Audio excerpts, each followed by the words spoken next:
بہت کمزور، بلکہ یا ہو سکتا ہے کہ ایمان ختم ہو چکا ہے۔ بے شمار انسان کا ایمان اچھی طرح سے سمجھے ختم ہو چکا ہے، لیکن شیپ ان کی ابھی مسلمانوں جیسی ہے۔ اور یہ قرآن کریم اللہ تعالیٰ وَمِنَ النَّاسِ مَن يَقُولُ آمَنَّا بِاللَّهِ وَبِالْيَوْمِ الْآخِرِ وَمَا هُم بِمُؤْمِنِينَ۔ دنیا میں بے شمار انسان ایسے ہیں جو دعویٰ کرتے ہیں کہ ہم ایمان والے ہیں، حقیقت یہ ہے کہ ان کا ایمان ختم ہو چکا ہے۔ یہ تو حضور کے زمانے کی بات ہے، آج تو اس سے زیادہ بری حالت ہے۔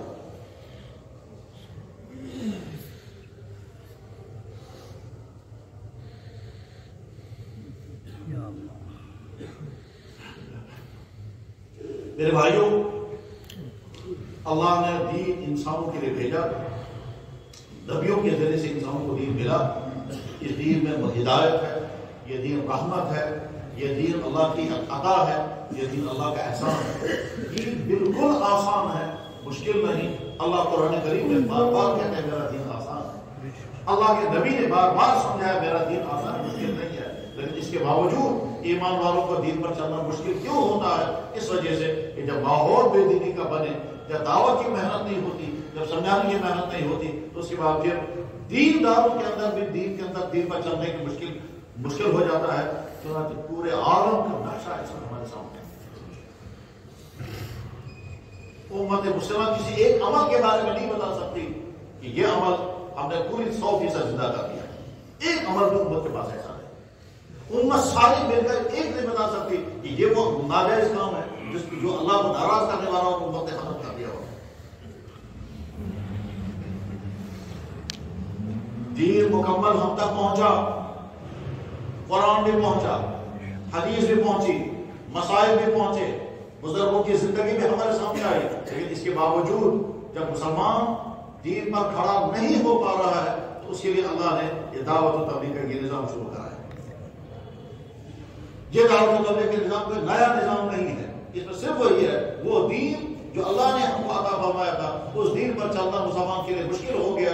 اب اس کو اس ماحول سے نکال کر کے دین کے ماحول میں لائیں گے تاکہ جہاں دین پر وہ جم سکے، کھڑا ہو سکے۔ میرے بھائی، آج کے دور میں جب غور کرتے ہیں، وہ ہماری نئی نسل جو سکولوں اور کالجوں میں پڑھتی ہے، وہ ہمارے بھائی جو دکانداریاں بزنسیں کرتے ہیں، وہ ہمارے بھائی جو زمینداریاں کرتے ہیں، وہ ہمارے بھائی جو دفتروں میں ملازمتیں کر رہے ہیں، ان تمام طبقات میں دین لانے کی شکل کیا ہے؟ کون سی صورت ہے کہ یہ دین پر کھڑے ہو جائیں گے؟ ایمان والے کے گھر میں پیدا ہوئے، کلمہ انہوں نے پڑھ لیا، لیکن زندگی پوری ان کی گزر رہی ہے ایمان کے خلاف۔ کیسے گزر رہی ہے دیکھ سکتے ہیں۔ امت مسلمہ کے بازاروں کا حال کیا ہے؟ امت مسلمہ کے گھروں کی صورت حال کیا ہے؟ امت مسلمہ کی نئی نسل کے سکول اور کالجوں کا حال کیا ہے؟ امت مسلم جس طبقے میں جہاں بھی جا کر کے دیکھیں کہ وہاں دین کی حالت کیا ہے، اس کا علاج کیا ہے؟ اس کا علاج یہی دعوت و تبلیغ کی محنت ہے۔ نئی پیدا ہونے والی نسل کے لیے تعلیم، مدارس اور بالغوں کے لیے دعوت کے بغیر کوئی شبیہ نہیں، یہی ایک راستہ بچا ہوا ہے۔ اسی لیے اچھی طرح سے سمجھے اس بات کو۔ اس وقت جہاں الحمدللہ الحمدللہ الحمدللہ خطے کے ہر علاقے سے لوگ جمع ہیں، خطے کے ہر علاقے سے منتخب لوگ جمع ہیں۔ میرے بھائی، اللہ کا بہت شکر ادا کریں، اللہ کا بہت شکر ادا کریں۔ اپنے آپ کو معمولی نہ سمجھیں، اپنے آپ کو ہلکا نہ سمجھیں۔ یہ علاقوں میں لوگ یہاں جمع ہوئے ہیں، یہ گھومنے کے لیے نہیں آئے، تفریح کے لیے نہیں، ملازمت کے لیے نہیں، سردی سے بچنے کے لیے نہیں، اور کوئی مقصد نہیں، صرف اس لیے آئے ہیں کہ ہمارے اندر دین آئے اور امت کے اندر دین زندہ ہو۔ جس مقصد کے لیے جمع ہونا ہوا، یہ مقصد اس کائنات کا سب سے مقدس ترین مقصد ہے۔ کسی انسان کی زندگی اس مقصد کی استعمال ہو جائے، اس سے بڑا احسان اور کسی۔ شکر پڑے بہت کر کے، یا اللہ آپ نے ہمیں کیا چیز عطا فرمائی۔ یمنون علیک ان اسلموا، بہت سارے لوگ سمجھتے ہیں کہ ہم نے احسان کیا، ہم نے اسلام قبول کیا۔ اللہ تعالیٰ فرماتے ہیں تمہارا کسی کا مجھ پر کوئی احسان نہیں ہے، میرا احسان ہے تم کو ایمان کی دعوت عطا فرمائی۔ میرے بھائی، اگر اللہ نے آپ کو دعوت کے کام کے ساتھ جوڑا، بار بار شکر ادا کریں، اپنے آپ کو ہلکا مت سمجھیں، اپنے آپ کو معمولی مت سمجھیں۔ دنیا میں لوگ سفر بھی کرتے ہیں، دنیا میں لوگ سفر کرتے ہیں بزنسوں کے لیے، گھومنے کے لیے، عیاشوں کے لیے، فحاشوں کے لیے، رشتوں کے لیے، ملاقاتوں کے لیے، دنیا کمانے کے لیے۔ اگر آپ دعوت والا اگر کہیں پہنچتا ہے تو دین کے لیے پہنچتا ہے، اس سے زیادہ مقدس سفر ہی کوئی۔ اس کے بعد یہ دعوت والا اپنے آپ کو ہلکا کیوں سمجھے گا؟ میرے بھائی، آج کے زمانے میں امت کے ہر طبقے میں دین کو زندہ کرنے کی اور کوئی سبیل سمجھ میں نہیں آتی ہے۔ چھوٹے بچوں کے لیے، نئی نسل کے لیے مدارس ذریعہ ہے دین کے بچانے کا، اور بڑے لوگوں کے لیے دعوت کے بغیر کوئی سبیل نہیں۔ کتابیں تقسیم کرتے مگر آج کی امت کتاب پڑھنے کو تیار نہیں۔ ویب سائٹیں استعمال کرتے مگر ویب سائٹوں کے ذریعے سے دین پھیلنے والا نہیں۔ چلنے چلائیں گے لیکن چلنوں کے لوگ تفریح کا کام لیتے ہیں۔ کوئی شکل نہیں بچی ہوئی ہے سوائے اس کی محنت ہو، اور اس لیے اپنے آپ کو خوش قسمت سمجھیں۔ تو خیال آتا ہے کہ آپ اپنے اپنے علاقوں کے منتخب لوگ آئے، کچھ لے کر کے جانا ہے، اور وہ لے کر کیا جانا ہے؟ نمبر 1، پوری بصیرت دے کر کے جائیں کہ یا اللہ، جس کام کے ساتھ آپ نے ہم کو جوڑا ہے یہ کوئی معمولی کام نہیں ہے، بلکہ اس کائنات میں سب سے مقدس ترین کام ہے۔ نبیوں کے 2 کام ہوتے تھے، غیر ایمان والوں تک ایمان پہنچانا اور ایمان والوں پر عمل پر کھڑا کرنا۔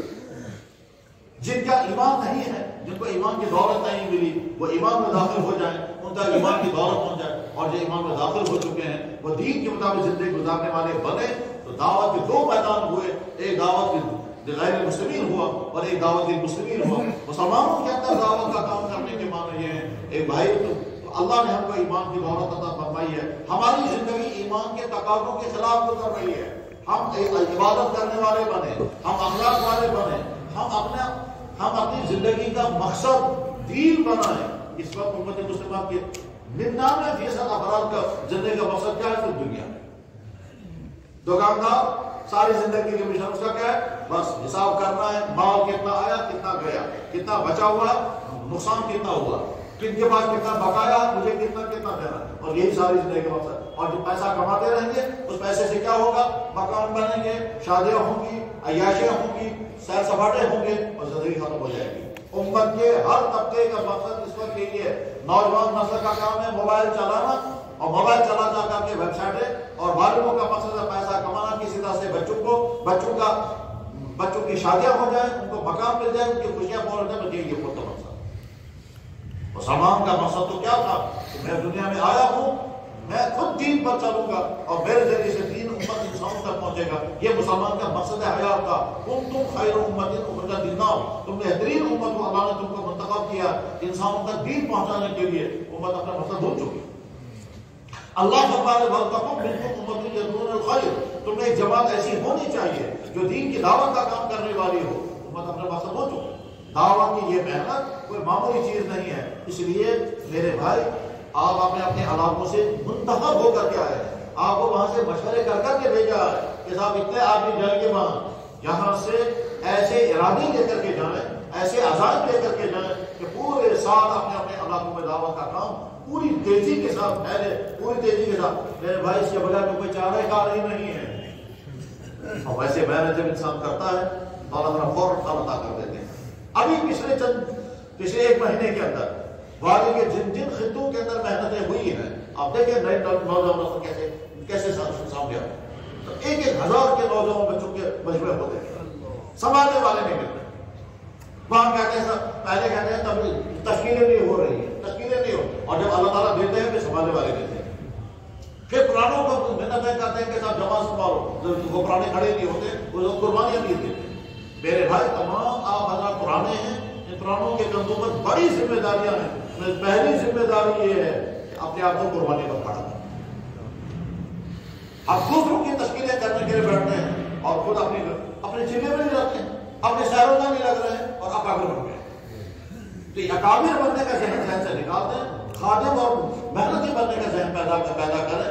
اسی لیے تو جماعت کے اندر الفاظ نہ بدل دیے جاتے ہیں تاکہ الفاظ کی وجہ سے شیطان کسی برے خیال میں مبتلا نہ کر دے۔ امیر صاحب کو نام ہٹا کر کہتے ہیں جماعت کا ذمہ دار، ذمہ داروں کی جماعت، ہمارا نہیں ہوا بیان کیا گیا تاکہ نفسوں کی وجہ سے جو فخر پیدا ہوتا ہے وہ فخر بھی پیدا نہیں ہونا چاہیے. تو تمام بڑے ذمہ دار میں نے اپنے آپ کو قربانی پر کھڑا کیا. سب سے بڑی مشکل یہ ہے کہ جو پرانے اپنے آپ کو قربانی پر کھڑا نہیں کرتے ہیں تو کام میں جمتا ہے نہ پھیلتا ہے. اگر کام میں جم بھی نہیں رہا ہے پھیل بھی نہیں رہا ہے تو سبب اس کے پرانے ہیں اور اس لیے پرانے ہیں. اللہ تعالیٰ شاہ نے یہ نعمت ہم کو عطا فرمائی, ہم نے اس کو چکھ لیا, ہم نے اس کے فائدے دیکھ لیے, اس کے تمام اثرات ہم نے دیکھا نمازوں کے ساتھ اگر ہم جڑے کسی کام کے ساتھ